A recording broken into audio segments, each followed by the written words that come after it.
साथियों, संसद का वह दिन वाकई असाधारण था। बाहर दिल्ली की सड़कों पर नवरात्रि की तैयारियां जोरों पर थीं। मंडप सजाए जा रहे थे, पंडालों में देवी दुर्गा की मूर्तियां स्थापित हो रही थीं और लोग गरबा की धुनों पर थिरकने की योजना बना रहे थे। लेकिन संसद भवन के अंदर का माहौल बिल्कुल अलग था। लोकसभा की बैठक चल रही थी और चर्चा का विषय था धार्मिक त्योहारों का राष्ट्रीय महत्व। सांसदों की बेंचें भरी हुई थीं।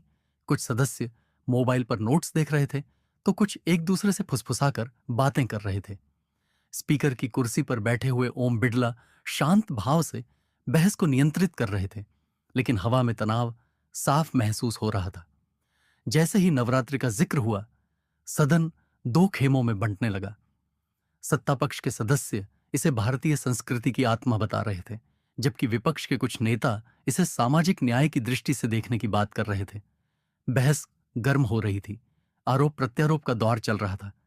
तभी स्पीकर ने आवाज लगाई, अगला वक्ता चंद्रशेखर आजाद रावण। उस नाम के पुकारे जाते ही सदन में एक गहरा सन्नाटा छा गया। हर कोई जानता था कि चंद्रशेखर आजाद रावण कोई साधारण सांसद नहीं थे। वे भीम आर्मी के संस्थापक थे, एक युवा नेता जिनकी आवाज दलित और बहुजन समाज की पीड़ा को प्रतिध्वनित करती थी। उनकी उपस्थिति हमेशा सत्ता को असहज कर देती थी। कैमरे तुरंत उनकी ओर घूम गए। उनकी सीट पर, जहां वे काले कुर्ते पायजामे में बैठे थे, आंखों में एक तेज चमक और चेहरे पर वह विद्रोही मुस्कान जो चुनौती देती थी। मीडिया गैलरी में पत्रकारों ने अपने नोट्स तैयार कर लिए। लाइव ब्रॉडकास्ट पर पूरा देश सांस रोककर इंतजार करने लगा। क्या कहेंगे आजाद? क्या फिर कोई तीखा हमला होगा? चंद्रशेखर धीरे से खड़े हुए। उनकी हलचल से सदन की हवा जैसे रुक गई। उन्होंने पहले हाथ जोड़कर प्रार्थना की मुद्रा में सिर झुकाया और बोलना शुरू किया। सदन के माननीय स्पीकर महोदय, सभी सम्मानित सदस्यगण, सबसे पहले मैं संविधान के निर्माता बाबा साहेब डॉक्टर भीमराव अंबेडकर को नमन करता हूं, जिन्होंने हमें समानता और न्याय की ताकत दी। मैं नमन करता हूं महात्मा ज्योतिबा फूले को, जिन्होंने महिलाओं और शूद्रों के लिए शिक्षा के द्वार खोले। संत रविदास को, जिन्होंने जाति के बंधनों को चुनौती दी। भगवान बुद्ध को, जिन्होंने अहिंसा और बुद्धि की रोशनी फैलाई। और उन तमाम बहुजन महापुरुषों को, जिन्होंने सदियों से चले आ रहे अंधविश्वास, अन्याय और शोषण के खिलाफ लड़ाई लड़ी। आज जब इस पवित्र सदन में नवरात्रि की चर्चा हो रही है, तो मुझे लगता है कि यह मौका है जब देश, समाज और खासकर बहुजन समाज को उस इतिहास का पूरा सच जानने का हक मिलना चाहिए, जिसे सदियों से दबाया और छिपाया गया है। उनकी आवाज गूंजी और सदन में सन्नाटा और गहरा हो गया। सदस्यों के चेहरे पर उत्सुकता थी, कुछ पर चिंता की रेखाएं। बाहर की दुनिया में टीवी स्क्रीनों पर लोग कान लगाए सुन रहे थे। चंद्रशेखर ने अपनी आवाज को और बुलंद किया, जैसे वे सदन को नहीं, पूरे देश को संबोधित कर रहे हों। हमारे बच्चों को स्कूलों में जो इतिहास पढ़ाया जाता है वह अधूरा है, पक्षपाती है। नवरात्रि को सिर्फ देवी दुर्गा की पूजा, 9 दिनों के व्रत और उत्सव के रूप में पेश किया जाता है, लेकिन इस उत्सव की जड़ें बहुत गहरी हैं और वे खून से सनी हुई हैं। वह खून बहुजन समाज का, मूल निवासियों का। पुराणों में बताया जाता है कि देवी दुर्गा ने असुरों का संहार किया, खासकर महिषासुर का। लेकिन क्या कभी किसी ने गहराई से पूछा कि महिषासुर कौन था, वह किसका प्रतिनिधित्व करता था? वह कोई काल्पनिक राक्षस नहीं था, बल्कि इस देश की मूल निवासी जनता का योद्धा था। महिषासुर का नाम महिष से आता है, जो भैंस का प्रतीक है। एक ऐसा जानवर जो किसानों की का आधार है, मेहनतकश जीवन का साथी। वह राक्षस नहीं, बल्कि आदिवासी और बहुजन समाज का नायक था, जो अपनी जमीन, अपनी संस्कृति की रक्षा के लिए लड़ा। लेकिन जब आर्य आक्रमणकारियों ने इस भूमि पर कब्जा किया, तो उन्होंने अपनी कहानियां गढ़ी। ब्राह्मणवादी पुराणों में विजेताओं को देवता बना दिया गया और हारने वालों को असुर या राक्षस। महिषासुर की हत्या को उत्सव बना दिया गया और आज हम उसी को नवरात्रि के रूप में मनाते हैं। यह सुनते ही सदन में हलचल मच गई। विपक्ष की बेंचों से आवाजें आने लगीं। कुछ सांसद खड़े हो गए, उनके चेहरे लाल हो चुके थे। एक ने चिल्लाकर कहा, यह देवी दुर्गा का अपमान है, आप हिंदू धर्म की जड़ों पर हमला कर रहे हैं। दूसरा बोला, यह देश की प्राचीन संस्कृति को बदनाम करने की साजिश है। शोर बढ़ता गया, टेबल थपथपाने की आवाजें गूंजने लगीं। स्पीकर ने घंटी बजाई, लेकिन चंद्रशेखर रुके नहीं। उनकी आंखें चमक रही थीं, जैसे वे सदियों की पीड़ा को आवाज दे रहे हों।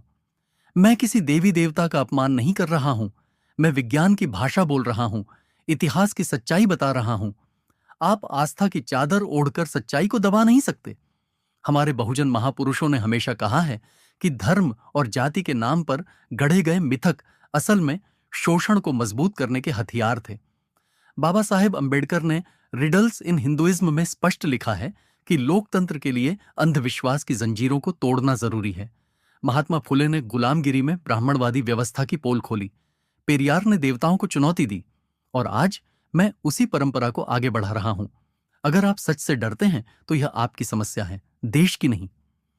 सदन अब पूरी तरह उबल रहा था। कुछ सांसद समर्थन में टेबल थपथपा रहे थे, खासकर विपक्ष की बेंचों से। वे जो बहुजन समाज से आते थे, उनके चेहरों पर गर्व था। लेकिन सत्ता पक्ष के सदस्य गुस्से में खड़े हो गए, नारे लगाने लगे। तभी प्रधानमंत्री नरेंद्र मोदी खुद अपनी सीट से उठे। उनका चेहरा तमतमाया हुआ था, आंखों में गुस्से की चिंगारियां। उन्होंने माइक थामा और कहा, माननीय स्पीकर, यह क्या हो रहा है? चंद्रशेखर जी, आप कैसी बातें कर रहे हैं? नवरात्रि करोड़ों हिंदुओं की आस्था का पवित्र पर्व है। आप इसे काला इतिहास बता रहे हैं, महिषासुर जैसे अधर्मी और दुष्ट असुर को नायक बना रहे हैं। यह देश की भावनाओं का अपमान है, हमारी सनातन परंपरा पर हमला है। क्या आप जानते हैं कि देवी दुर्गा ने दुनिया को बुराई से बचाया? आप इतिहास को तोड़ मरोड़ कर राजनीति कर रहे हैं। शोर और बढ़ गया। सदन की दीवारें जैसे थरथरा रही थीं। कैमरों ने मोदी के चेहरे को कैद किया। उनकी दाढ़ी में हल्की कंपी, हाथों में माइक कसकर पकड़ा हुआ। लेकिन चंद्रशेखर शांत रहे। उनकी आवाज में कोई डर नहीं था। उन्होंने जवाब दिया, प्रधानमंत्री जी, अगर सच बोलना अपमान है तो मैं क्या करूं? आप कहते हैं महिषासुर दुष्ट था, लेकिन आपके पास क्या प्रमाण है? कोई ऐतिहासिक दस्तावेज? कोई पुरातात्विक साक्ष्य? नहीं, आपके पास सिर्फ पुराण है, वे कथाएं जो ब्राह्मणवाद ने अपने हित में लिखी। लेकिन हमारे पास लोकगीत हैं, जनजातीय परंपराएं हैं। झारखंड के संथाल आदिवासी, छत्तीसगढ़ के गोंड, बिहार और उत्तर प्रदेश के गांवों में आज भी महिषासुर को शहीद माना जाता है। नवरात्रि के दिनों में वे महिषासुर शहादत दिवस मनाते हैं, रोते हैं उसके लिए। अगर वह राक्षस था तो लोग उसे क्यों पूजते हैं? क्यों उसकी स्मृति में उत्सव मनाते हैं? सच यह है कि महिषासुर मूल निवासियों का राजा था, जो आर्य आक्रमण के खिलाफ लड़ा। विजेताओं ने उसे राक्षस बना दिया ताकि उनकी जीत को धार्मिक रंग दिया जा सके। मोदी ने तुरंत पलटवार किया। उनकी आवाज में गुस्सा साफ था। यह सब वोट बैंक की राजनीति है। आप समाज को बांट रहे हैं, इतिहास को अपनी सुविधा से मोड़ रहे हैं। रामायण और महाभारत हमारी गौरव गाथाएं हैं, न कि शोषण की कहानियां।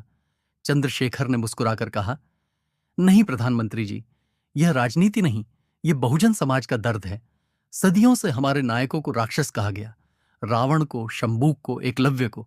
रामायण में जिन्हें राक्षस बताया गया, वे ज्यादातर दक्षिण और पूर्व भारत के मूल निवासी थे, द्रविड़ आदिवासी। महाभारत में भी यही हुआ। विजेताओं ने अपनी कथाएं धर्म बना दी, हारने वालों को अधम ठहराया। नवरात्रि भी उसी सिलसिले की कड़ी है। क्या यह सच नहीं कि स्त्रियों को देवी बनाकर मिथक रचे गए ताकि बहुजन समाज हमेशा नीचा रहे? लेकिन अब वक्त बदल रहा है। सदन में हंगामा चरम पर पहुंच गया। सदस्य एक दूसरे पर चिल्ला रहे थे, स्पीकर बार बार घंटी बजा रहे थे। चंद्रशेखर अडिग खड़े थे, उनकी आवाज अब और तेज हो गई। नवरात्रि में आप 9 दिन उपवास रखते हैं, देवी की पूजा करते हैं, लेकिन क्या कभी उन मेहनतकश किसानों, मजदूरों को देखा है जो दिन रात खेतों में पसीना बहाते हैं? यही बहुजन समाज असली पवित्रता है, असली शक्ति है। देवी देवताओं के नाम पर घड़ी गई कहानियों ने उनकी पहचान मिटा दी। प्रधानमंत्री जी, सच का कोई धर्म नहीं होता, विज्ञान की कोई जाति नहीं। अगर आप में साहस है तो आइए एक वैज्ञानिक आयोग बनाएं। इतिहासकारों, पुरातत्वविदों, जनजातीय नेताओं को बुलाएं। लोकगीतों, मौखिक इतिहास को जांचें। देखें कि महिषासुर वाकई राक्षस था या नायक। लेकिन आप ऐसा नहीं करेंगे क्योंकि आपको डर है। डर है कि अगर सच बाहर आया तो सदियों से बनी प्रभुत्व की इमारत ढह जाएगी। बहुजन समाज जाग चुका है, वह अब चुप नहीं रहेगा। अब सदन पूरी तरह अराजक हो चुका था। समर्थक और विरोधी आमने सामने थे। कुछ सदस्य कुर्सियां छोड़कर खड़े हो गए। कैमरे इस ऐतिहासिक बहस को लाइव दिखा रहे थे। एक तरफ देश के प्रधानमंत्री, अनुभवी नेता, और दूसरी तरफ एक युवा बहुजन योद्धा जो बेखौफ सच बोल रहा था। बाहर सोशल मीडिया पर हैशटैग ट्रेंड करने लगे, महिषासुर नायक, नवरात्रि ट्रूथ। लोग घरों में बहस कर रहे थे, कुछ गुस्से में, कुछ उत्साह में। आखिर में चंद्रशेखर ने अपनी आवाज को और बुलंद किया, जैसे वे अंतिम प्रहार कर रहे हों। बहुजन समाज को अब जागना होगा। हमें अपने नायकों की पहचान करनी होगी। महिषासुर हमारे पूर्वज थे, हमारे नायक थे। हमें उन पर गर्व करना चाहिए। अगर लोकतंत्र और बराबरी चाहिए तो सच्चाई स्वीकार करनी होगी, चाहे किसी को अच्छा लगे या बुरा। सच यही है कि यह मिट्टी बहुजनों की है, मेहनतकश जनता की है। वही इस देश का भविष्य तय करेगी। हम डरने वाले नहीं हैं। जिस मशाल को बाबा साहेब ने जलाया, जिस रोशनी को बुद्ध ने फैलाया, जिस आग को फुले, पेरियार और कांशीराम ने भड़काया, वह मशाल तब तक जलेगी जब तक इस देश से अंधविश्वास, जातिवाद और अन्याय का अंधकार मिट नहीं जाता। जय भीम, जय बहुजन, जय भारत। सदन गूंज उठा। कुछ सदस्यों ने नारे लगाए, जय भीम, जबकि अन्य विरोध में चिल्लाए। मोदी चुप रह गए, लेकिन उनके चेहरे पर गुस्सा साफ झलक रहा था। उनकी आंखें सिकुड़ी हुईं, होंठ सख्त। स्पीकर ने बहस को समाप्त घोषित किया, लेकिन वह खत्म कहां हुई थी? वह तो अभी शुरू हुई थी। बाहर देश में करोड़ों लोगों के दिलों में एक नई बहस जन्म ले चुकी थी। लोग सोचने लगे, क्या नवरात्रि सिर्फ उत्सव है या इतिहास की छिपी परतें हैं? सोशल मीडिया पर वीडियो वायरल हो रहे थे। बहुजन समाज के लोग इसे अपनी आवाज मान रहे थे, जबकि अन्य इसे सांस्कृतिक हमला बता रहे थे। चंद्रशेखर की यह स्पीच न सिर्फ संसद की दीवारों में गूंजी, बल्कि गांव-गांव, शहर-शहर पहुंच गई। बदलाव की शुरुआत हो चुकी थी, क्योंकि सवाल पूछने से ही क्रांति जन्म लेती है। दोस्तों, अब सवाल आपसे है, क्या चंद्रशेखर आजाद ने जो सच रखा, क्या वह वाकई सच है?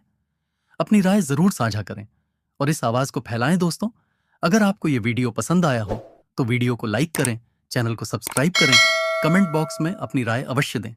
मिलते हैं अगले वीडियो में। धन्यवाद।